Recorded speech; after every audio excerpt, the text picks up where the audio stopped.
A university professor started off his class by picking out of his back pocket a £20 note. And in this lecture hall of about 200 people, he asked, how many of you would like this note?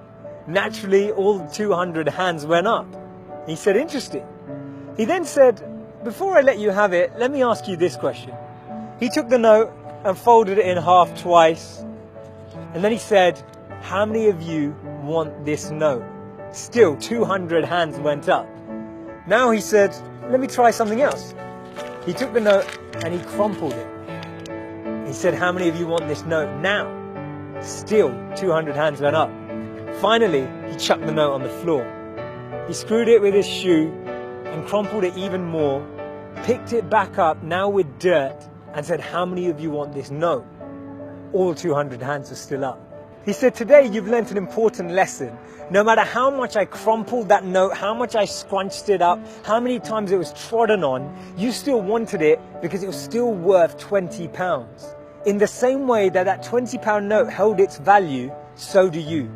No matter how many times life will tread on you, life will crumple you, life will scrunch you, and life will squeeze you, you will always keep your value, that spark within us all of bliss, knowledge, and eternity that exists. That spark will never be taken away.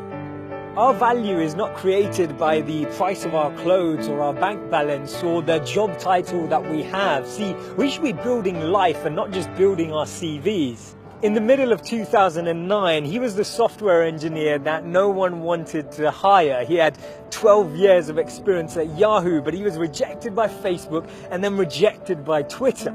He'd been to a great university. He had a great CV.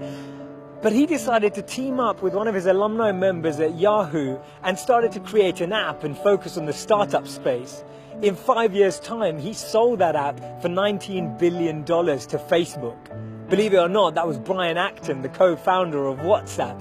When he was rejected from Facebook, he said it was a great opportunity to connect with some fantastic people. I look forward to life's next adventure. When he was rejected by Twitter, he responded by saying, worked out, it was quite a long commute. It's so interesting to see that someone rejected from two of the top internet companies actually responded with humor and actually responded with positivity. This lady was diagnosed with clinical depression. Her marriage had failed and she was jobless with a dependent child. She was on a 4-hour delayed train journey from Manchester to London when she came up with this idea, and she started to write this book about this wizard.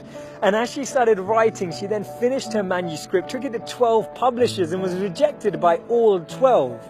Believe it or not, that's J.K. Rowling. This man watched his first company crumble. He was a Harvard University dropout and his first company's demo didn't even work. He went on to build Microsoft. His name's Bill Gates. Therefore, failure is just a sign that we need to widen our scope. We need to be ready and build ourselves up for the next level. Actually, what we end up achieving is far greater than what we'd envisioned for ourselves. And this divine plan, this orchestration can't be happening without this intervention that occurs, because if we had it our way, we just settle, we just accept what we thought was our goal, what we thought we were chasing.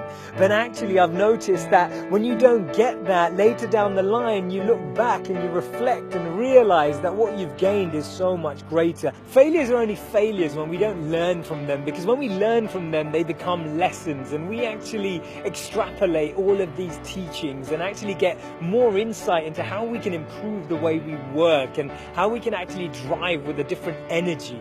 The challenge we have is that we only talk about people's failures when they succeed, and that's why they become this taboo, or we feel like their failures never happened. We need to share these stories earlier. We need to bring out these stories and experiences on the journey so that people who are on the journey can actually follow in those footsteps. And that's why Steve Jobs said you can't connect the dots moving forward. You only can when you're looking backwards.